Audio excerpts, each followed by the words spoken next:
You be mumu.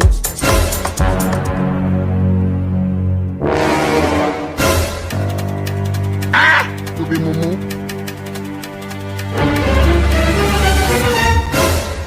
You like what you see? You be mumu.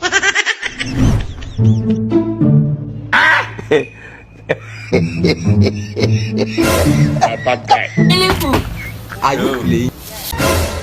You like what you see? You be mumu.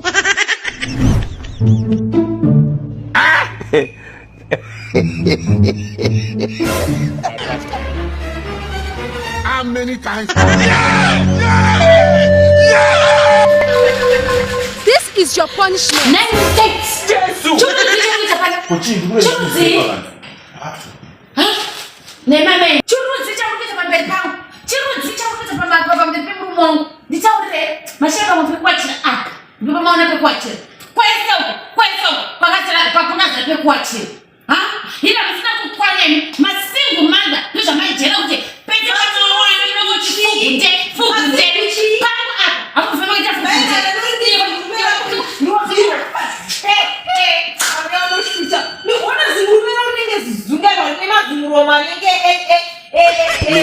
Let me focus.